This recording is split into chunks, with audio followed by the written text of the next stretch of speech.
Honorable Adan Bare Duale, welcome to the committee. We are oblivious of the fact that you are still a member of this august house, but your colleagues are going to ask you questions when we start, and you'll be obliged to answer them. Can I invite the clerk to administer the oath? You have a choice of the Quran, the Bible, or affirmation. My choice is the Quran.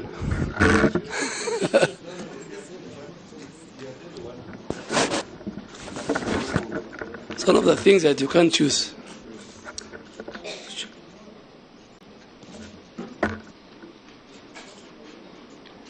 I, Aden Bare Duale, do hereby swear to testify on all matters in question and tell this committee the truth, the whole truth, and nothing but the truth, so help me God.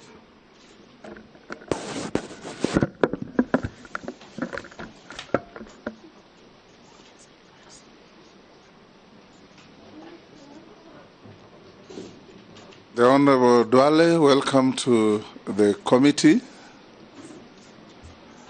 We want to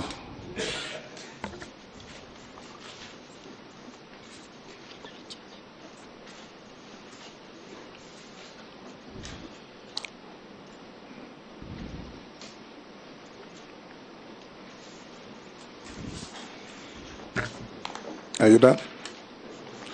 This committee is chaired by the Speaker of the National Assembly, Senator Moses Wetangula. Membership includes the Deputy Speaker, Gladys Boss, on my right. I want to invite members for the Hansard. In fact, the Deputy Speaker should introduce yourself for purpose of the Hansard. After that, colleagues, introduce yourselves. Gladys Boss, member for Wasingishu County and Deputy Speaker of the National Assembly. My name is Opio Wandai, MP Ugunja and leader of Azimio Coalition. Junet Mohammed, MP Suna East. Owen Baya, MP for Kilifi North. Robert Mbui Kadhiani. Ferdinand Kevin Wanyonyi, Member of Parliament Kwanza, member of this committee. George Gitonga Murugara, Member Tharaka. Thank you, Honorable Speaker. Honorable Kosi, my name, MP Poko South. Abdul Rahim Daoud, MP for Northern Mianti, Meru County, and a member of this committee. Nelson Arab Koech, MP Belgut constituency. Good afternoon. Honorable Mishi Mboko, MP Likoni, a member of this committee. You skipped. Thank you, Chair. My name is here. My name is Caleb, MP Sabot. Didoraso, MP Saku. Abdi Shurie, MP Balambala. Stephen Mule, MP Matungulu. Naisula Lesuda, MP Samburu West.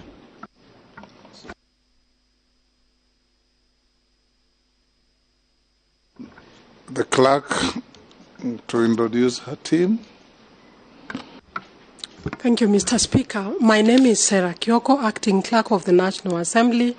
I'm accompanied here by the Deputy Director, Legal Services, Mr. Michael Karuru, and other staff of the National Assembly who are assisting the committee. Thank you.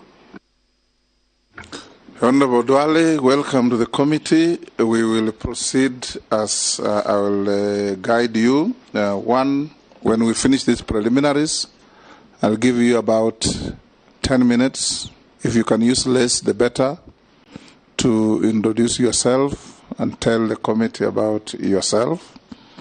After that, we will go into the process of verification of your documentation. And upon doing that, then we'll go to members asking you questions or making comments about you. In so doing, everything must be done through the chair. There should be no direct exchanges between you and any of the members of the committee in whatever circumstances.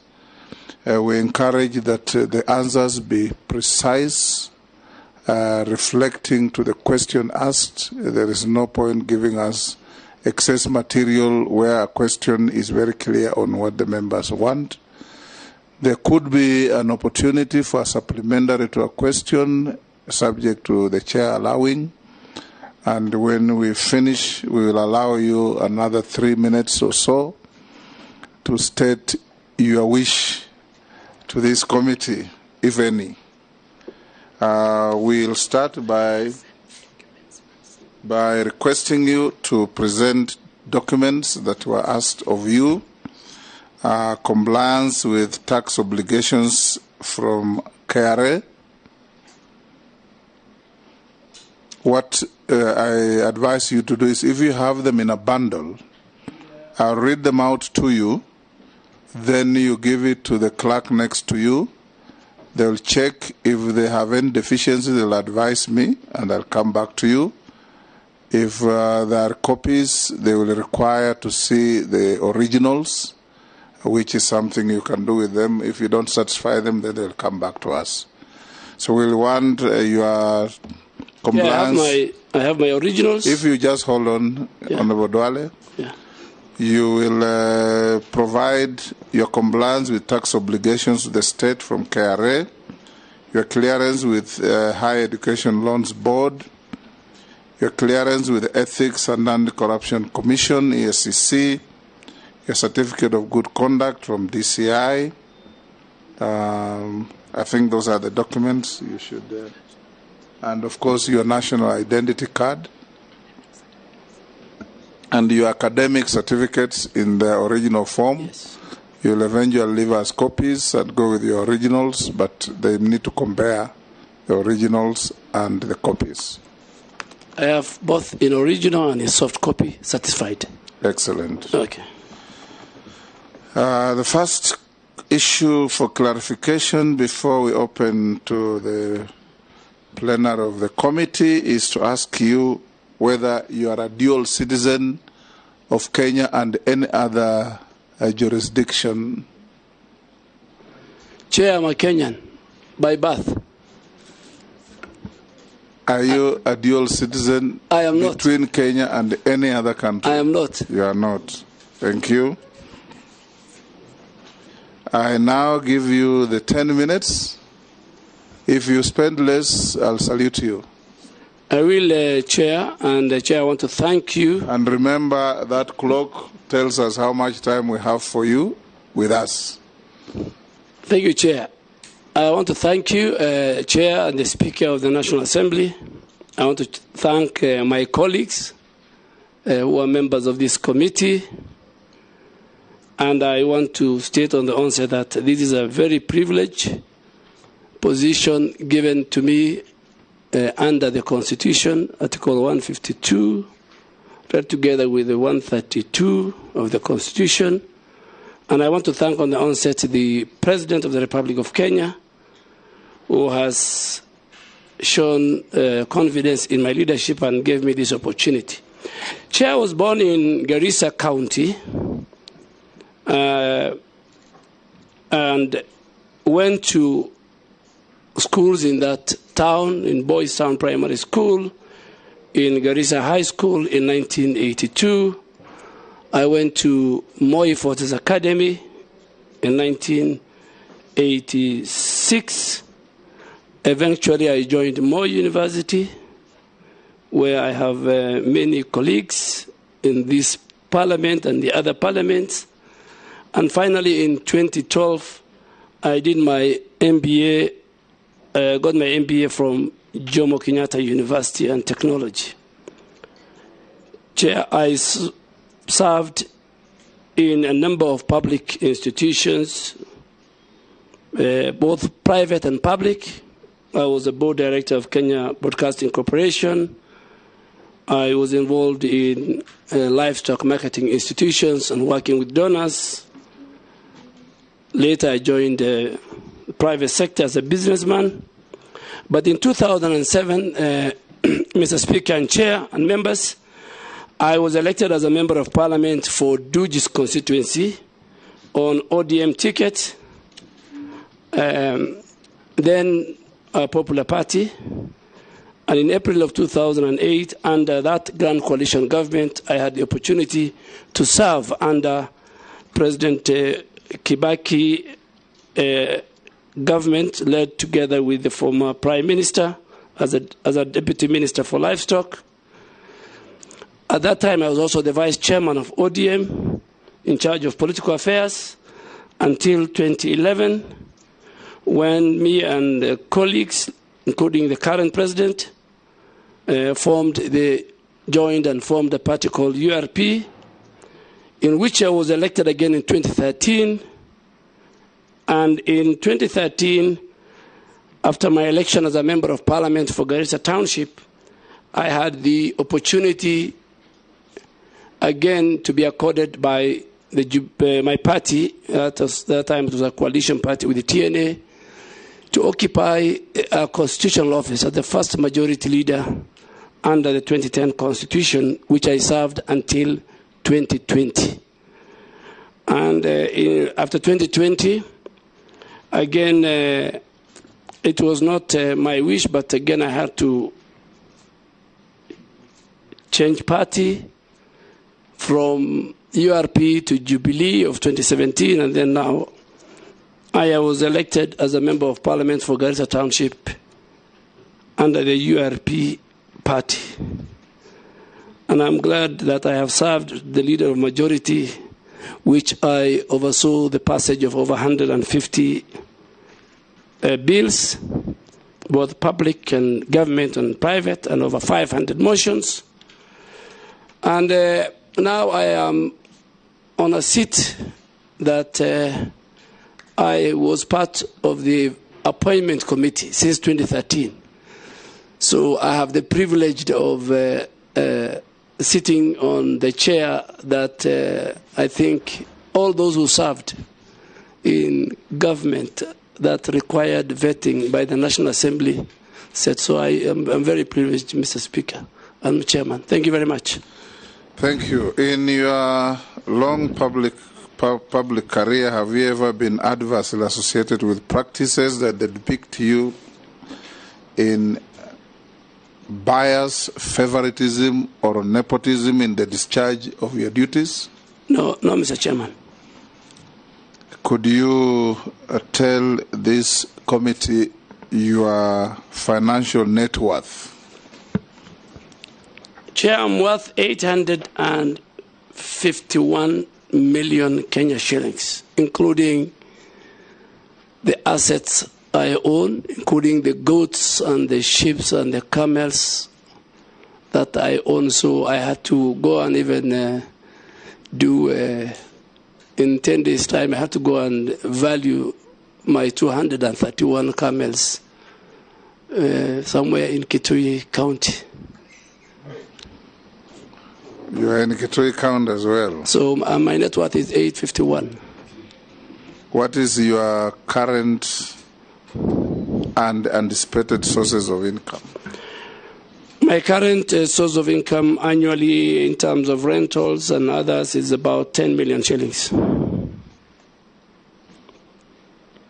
now open the floor to members. And I'll give the first bite to the distinguished Deputy Speaker. Good afternoon. As a nominee for the Minister, for the Cabinet Secretary for Defense, you will have to deal with issues of Kenya's territory and boundaries. For a long time, Uganda has been a good regional partner. We had previous claims in the past where Idi Amin said that the territory, the Kenya territory, part of it, the Migingo Island, was in fact a part of Uganda. That problem has not been resolved. There's many recurrent arrests of our fishermen, and that has not been resolved despite us having good relations with Uganda. What are you going to do to secure that contested part of Lake Victoria? You'll record, we'll take 4 questions from 4 different members, then you answer them together. Majority Leader. Thank you, Honorable Speaker. Honorable Duale, I have two questions in quick succession. One, you hail from the Somali community that cuts across Kenya, Somalia, and probably to Djibouti. And as much as you have stated that you hold no dual citizenship, in your view, as a Kenyan citizen and a Kenyan Somali, do you think with the incursion by Al-Shabaab and Al-Shabaab activities in the region, you would in any way be conflicted on your citizenship and nationality as a Kenyan and the Somali nationalism in the region? My second question, you have served as a member of parliament, leader of majority, emeritus, and you were in the previous administration. You do know the activities of the military in civilian, what would otherwise be civilian activities. Case in point, and I'm glad you have mentioned you've also been a livestock trader and been involved in livestock. The military has been involved in KMC. Military has been in Nairobi City County under NMS and various other civilian duties under your administration if you are approved as Minister for Defense. Do you intend to continue that policy of involving the military in what are otherwise civilian duties, or what would be your take on the involvement of the military in what are otherwise civilian responsibilities? Yes, thank you, Honorable Chair.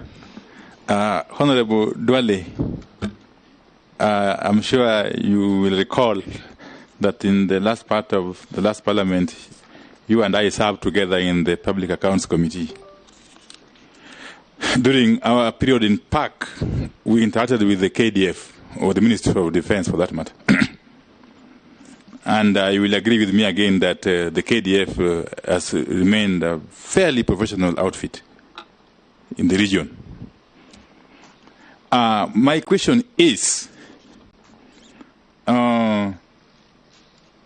what is the philosophy that will underpin your management of the defense sector? Because we'll be superintending over the KDF, at least on policy matters. In view of what one would call conflicting positions, or rather controversial positions that you have taken in the past. A case in point, Honorable Duale, is your rather disturbing comments in the wake of the Al-Shabaab terrorist attack on Garissa University in your constituency of Garissa Township on the 2nd of April 2015. You are reported to have undertaken to name all those who are responsible for the financing of the Al-Shabaab terrorists. Indeed, you gave yourself 30 days. I'm afraid to say that Kenyans have been waiting to date for those names. So I would be happy to hear from you today, firstly by you naming those names, and secondly, elaborating on your philosophy, the philosophy that will underpin your dealing in the security, on national security and the defense of our territorial integrity sector. But finally, is again your position on these threats to our national integrity by foreign elements, including Al-Shabaab, of course, and of late, elements of the Uganda People's Defense Forces. It is on record that a very senior general in the Ugandan People's Defense Forces has in the recent past threatened to capture Nairobi. A matter that, in my view, has been taken very lightly by the Kenyan state and government by reducing it to a mere diplomatic issue. Whilst my view, I think it is a serious security and defense matter. Thank you. Yes, one more, Daoud. Let me finish with the leadership. Mbui. Thank you, Speaker. Speaker, I would like to ask the nominee that first and foremost, he's been a very eloquent and abrasive leader, and comments by leaders have to be taken very, very seriously. Case in point being what my leader has just mentioned, the comments by a Ugandan general. Now, the nominee did make a comment in vernacular while speaking to the residents of Isili at one time, and implied that the Al-Shabaab who are attacking Muslim residents of Isili would be better advised to go and drop those bombs in other places, and he gave an example of Machakos.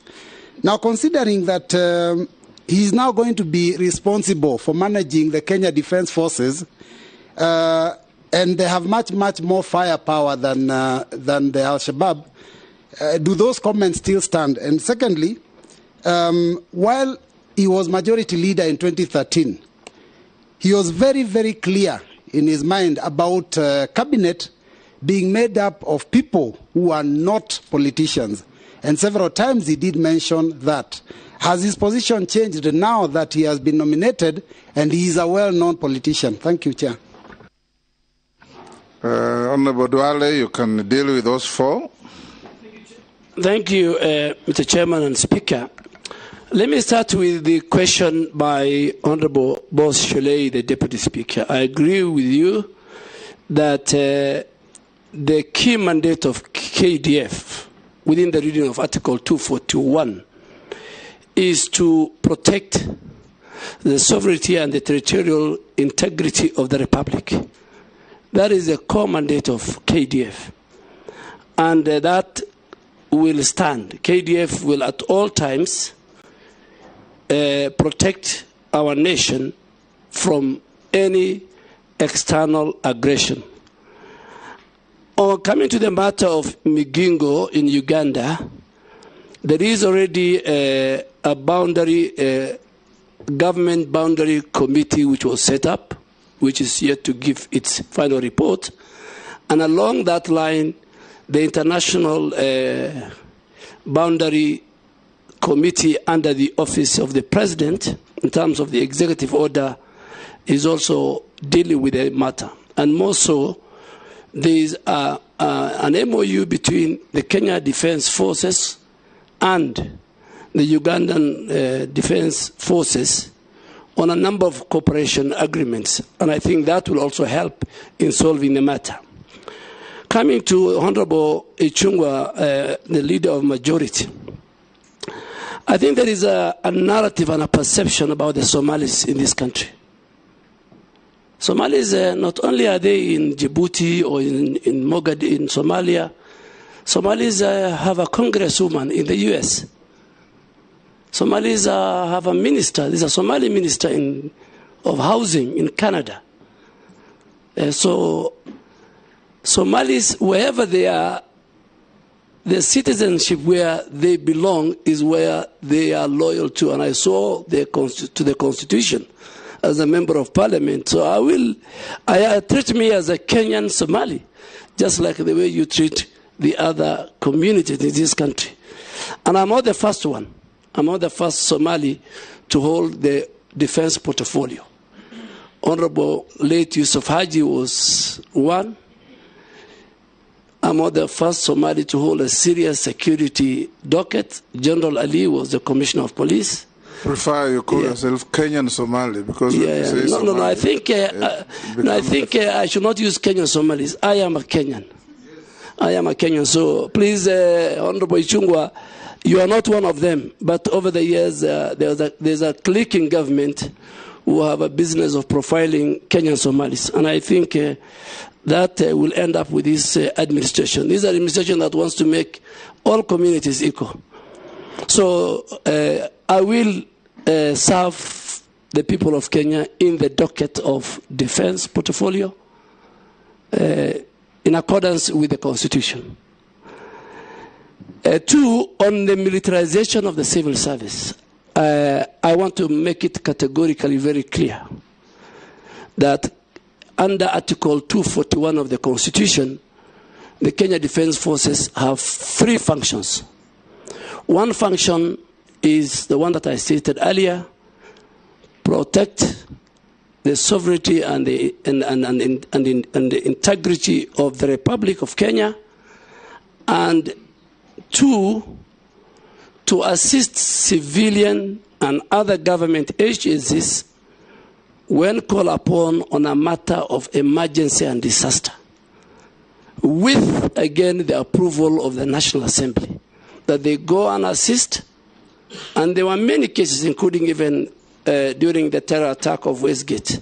But they must come back and report to Parliament on the numbers. They must gazette first. They must report to Parliament on the numbers they have used, the resources they have used, and the personnel they have used.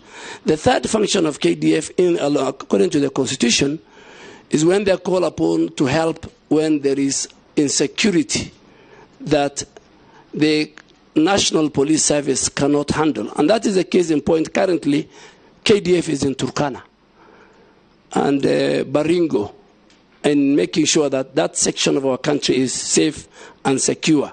And again, with the permission of the National Assembly, which they are going to report to you, Mr. Speaker.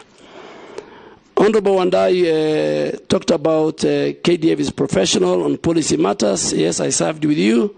But one of the functions of the CS Defense, apart from guiding the policy of the Defense Ministry, is to monitor and evaluate all projects, whether it is infrastructure and everything within KDF. So I will have an oversight over what is going on in that. But let me come to this story which has been haunting me since 2015. You know, and I've answered it, I think, over 1,000 times, Mr. Speaker.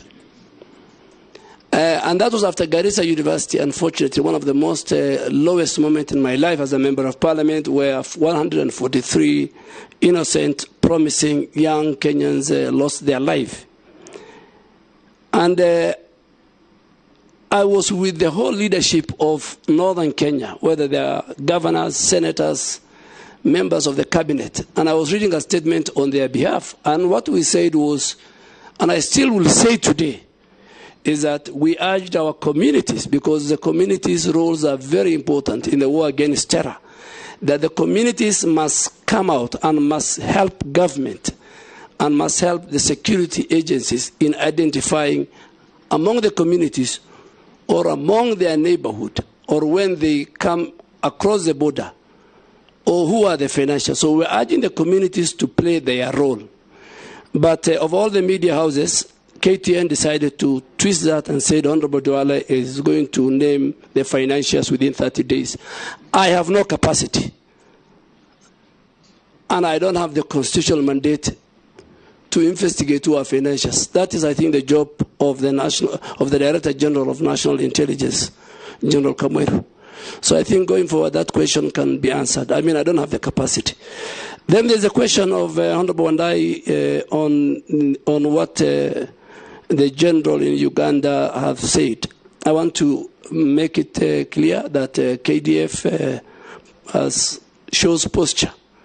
KDF believes in diplomacy, and our country believes in diplomacy.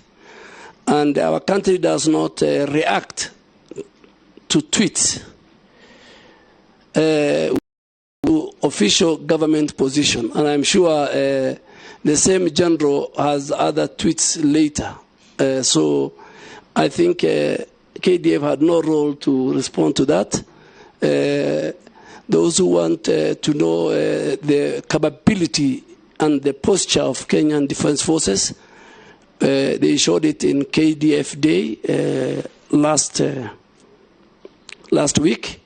They will show it during Mashujaa Day, the way they do in other days. So I think let's treat the tweets of the general with the content it deserves. We should not bother. And I think the Kenyan people on Twitter dealt with the general before even Foreign Affairs and KDF were to come in. Honorable Mbui,